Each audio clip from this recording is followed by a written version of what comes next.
पृथ्वीराज चौहान और मोहम्मद गौरी के बीच में बैटल ऑफ तराइन हुई थी। So in the first battle of Tarain Prithviraj Chauhan was victorious. हमारे इंडियन कल्चर में क्या बोला जाता है कि वी डोंट अटैक दोस जो अनार्म्ड है। दूसरा, अगर आपका जो ओपोनेंट है वो आपसे माफी मांगे तो आपको उसे सेकंड चांस दे देना चाहिए, उसे माफ कर देना चाहिए। Mohammad Ghori was aware of this fact. He asked for Prithviraj Chauhan's forgiveness. Prithviraj Chauhan actually forgave Mohammad Ghori. जितने भी पृथ्वीराज चौहान के लोग थे जिनकी सलाह पर वो काफी भरोसा करते थे, उन्होंने कहा कि मोहम्मद गौरी इस सेकंड चांस के लायक नहीं है। Prithviraj Chauhan was not budging at all. Ghori उस एरिया में तकरीबन 1 साल के लिए रहा और उनको पता था कि अगर वो पृथ्वीराज से आमने सामने की फाइट करेंगे तो वो जीत नहीं सकते। वो since he was a coward, उसने रात के अंधेरे पे पृथ्वीराज चौहान की सेना पे हमला कर दिया जब वो सो रहे थे। They died.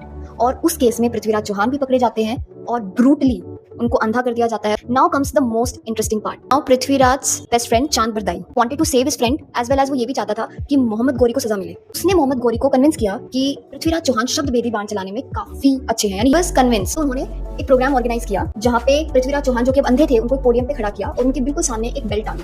बेल की आवाज सुन के उसको भेदना था। चांद Bardai, he was so clever. He said 4 बांस 24 गज अंगुल अष्ट प्रमाण ता ऊपर सुल्तान है मच चुके चौहान। इस कविता की लाइन को बोल के चांद बरदाई ने पृथ्वीराज चौहान को एग्जैक्ट सुल्तान की लोकेशन बता दी कि वो कहाँ बैठा है। वो उन्होंने मिस नहीं किया and sultan was directly hit by the arrow.